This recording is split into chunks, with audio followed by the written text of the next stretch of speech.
সবাইকে আসসালামু আলাইকুম। আমরা আজকে সলিমুল্লাহ খানের প্রার্থনা এই বইটি থেকে আসলে কথাবার্তা বলবো। আহ, আশা করি সলিমুল্লাহ খানকে নতুন করে পরিচয় করিয়ে দেওয়ার আসলে কিছু নাই। আপনারা সবাই ওনাকে জানেন। বর্তমান বাংলাদেশে যারা আসলে ইন্টালেকচুয়াল আলোচনা করেন, মানে বুদ্ধিভিত্তিক কথাবার্তা বলেন, তাদের ভিতরে আশা করি প্রথম শ্রেণীর সব থেকে অগ্রগামী ব্যক্তি হচ্ছেন সলিমুল্লাহ খান, যিনি আসলে কথাবার্তা যখন বলেন মনে হয় যে ওনার সামনে পুরো একটা লাইব্রেরি খুলে বসে আছেন। উনি এখান থেকে সুন্দর করে রেফারেন্স নিয়ে কথা বলতেছেন, এখান থেকে নিচ্ছেন। মানে একটা দুর্দান্ত জ্ঞানের একটা ভান্ডার উনি আসলে।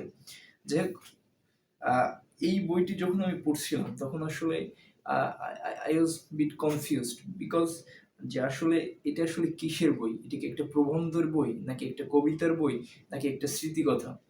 পরবর্তীতে আসলে শেষ করার পরে গিয়ে আসলে আমার চিন্তা ভাবনাটা যেখানে দাঁড়ালো যে এটা একাধারে একটা প্রবন্ধের বই, পাশাপাশি একটা কবিতার বই এবং একটা স্মৃতিকথাও বটে। কারণ কি, এখানে লেখক সলিমুল্লাহ খান উনি এখানে অনেকগুলো প্রবন্ধের আসলে সংমিশ্রণ করেছেন, পাশাপাশি রয়েছে অনেক কোটেশন, অনেক কবিতা এবং অনেক স্মৃতিকথার আসলে উনি এখানে বলেছেন। এই যে বইটাতে উনি এমন কিছু লোকজন সম্পর্কে আসলে কথাবার্তা বলেছেন যেখানে আসলে মানে সরি যেখানে আসলে আমরা মানে ওই ধরনের লোকজনের সাথে আসলে পরিচিত নয় বা সুপরিচিত নয় বা পরিচিত আসলে নয়, এরকম একটা বিষয়। সেখানে আমরা কয়েকজনের নাম আসলে পাবো। সেটা হচ্ছেন যেমন আবদুল্লাহ মোহাম্মদ সাকি, মোহন রায়হান, অভিক ওসমান, অনিকেত শামীম, অমিত ধর এবং আবুল বরকত সহ আরো এরকম কয়েকজন লোকজনের কথা বলেছেন। পরবর্তীতে পাশাপাশি আমরা এখানে ওনার যে গুরু, সবাই আমরা জানি সলিমুল্লাহ খানের যে গুরু রয়েছেন আহমদ মুস্তফা, তার কথা অবশ্যই বলেছেন। প্রফেসর আব্দুর রাজ্জাক স্যারের কথা বলেছেন। ওনার সহপাঠী এবং বন্ধু তারেক মাসুদের কথা বলা হয়েছে। পাশাপাশি রুদ্র মোহাম্মদ শহীদুল্লাহর কথা এখানে উনি আলোচনা করেছেন। এইখানে একটা ধারণা আসলে উনি প্রতিষ্ঠা করতে চেয়েছেন, সেটা হলো যে যারা আসলে সলিমুল্লাহ খানকে একটু বোঝার চেষ্টা করেছেন, তারা আসলে সবাই বিশ্বাস করেন যে ওনার একমাত্র গুরুই হচ্ছেন আহমদ সফা। কিন্তু আমি আসলে এইটা বইটা শেষ করার পরে বিশ্বাস করার চেষ্টা করছি যে এই ধারণাটা উনি ভাঙার চেষ্টা করেছেন। এখানে উনি এই আহমদ সফা বাদেও আরো কয়েকজন, মানে গুরুর কথা বলা যায়, গুরুর কথাই বলেছেন। যেমন উনি প্রফেসর আব্দুর রাজ্জাক স্যারের কথা উল্লেখ করেছেন, তারেক মাসুদের কথা বলেছেন, রুদ্র মোহাম্মদ শহীদুল্লাহর কথা বলেছেন। যাই হোক, এই যে বইটা, এটার যদি একটা মূল কথাটা আসলে বলতে হয়, সেটা হচ্ছে যে সলিমুল্লাহ খান যে অন্য মানুষের যে একটা সংস্পর্শ পেয়েছেন ওনার পুরো জীবনটায়, এবং যে সম্পর্কের যে একটা মিথস্ক্রিয়া, এই মিথস্ক্রিয়ার মাধ্যমে নিজের চিত্রটা আসলে খান সাহেব তুলে ধরেছেন এখানে।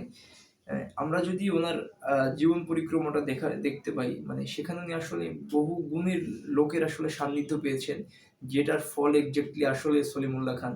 আর এছাড়া ওনার প্রচুর পড়াশোনা এই বিষয়বস্তুগুলোতে ওনাকে আরো অনেক সমৃদ্ধ করেছেন। এখন এই বিষয়টার সাথে আমি একটা বিষয়ের আসলে সাদৃশ্য খুঁজে পেয়েছি। সেটা হচ্ছে সম্ভবত সক্রেটিস, প্লেটো বা এরিস্টটল। এই যে তিনজনের যে কোনো একজনের আসলে কথা এক্স্যাক্টলি আমার আসলে স্মরণ করতে পারছি না। বিষয়টা এরকম যে ওনারা যে কেউ হয়তো বলেছিলেন যে আসলে জীবন দশায় এরকম কাউকে আসলে দরকার যার আসলে ঘাট ধরে ঝুলে পড়া যায়।